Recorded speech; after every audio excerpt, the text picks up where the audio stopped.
Alright guys, this problem is simplifying radicals. So first we're going to do the numbers separate from the variables.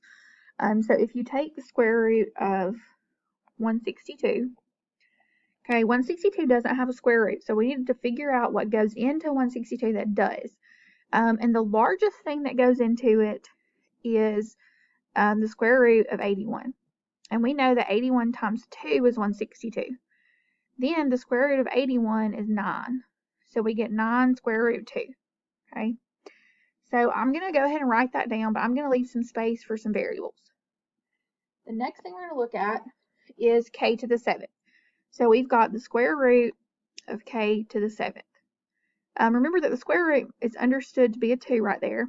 And so we take the power and divide it by the root. 2 goes into 7 3 times with 1 left. That means that 3 come out and 1 stays inside. So I'm going to have just a k on the inside and k to the 3rd on the outside. Do the same thing with q to the 8th.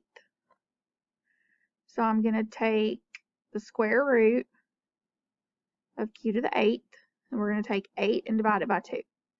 The power divided by the root. If you do that, it goes in 4 times with nothing left. What that tells me is 4 come out, and there are none that stay inside. So we've got q to the 4th. Make that a little better. Q to the 4th on the outside and nothing on the inside. So your final answer there is this: 9 k to the 3rd, q to the 4th. That still doesn't really look like 4. There. And then the square root of 2 times k. So let's do another one. Okay, under this square root, we have a fraction. What I would do first is see if you can simplify anything. But none of the variables are the same, and there's only a number on the top, so you can't simplify the fraction first. So we're going to do the same thing. We're just going to take each part and do it separately. So first we look at square root of 448.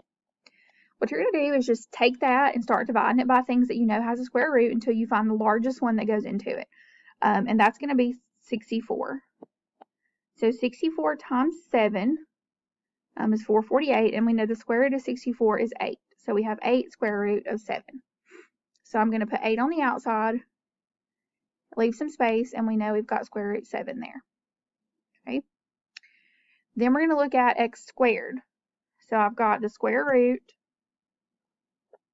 of x squared.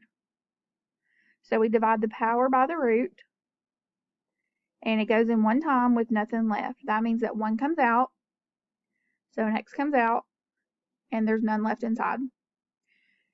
Then if we look at the y's, we have the square root of y. Now, the exponent on y is understood to be a 1. The root is a 2. If we try to divide the power by the root, 2 will not go into 1. What that means is you can't take 1 out. So we're going to leave the y where it's at. Then we have z to the 4th on the bottom, so the square root of z to the 4th. Okay, again, it's understood to be a 2. So we're going to take the power divided by the root. So 2 goes into 4 2 times with none left. So 2 come out, and there's none left inside. Okay, that's on the bottom of the fraction, which means it's going to stay there. Okay, so we're going to draw this, and on the bottom of the fraction, we're just going to have z, and then we said 2 of them come out, and so we get z squared. And that is your answer.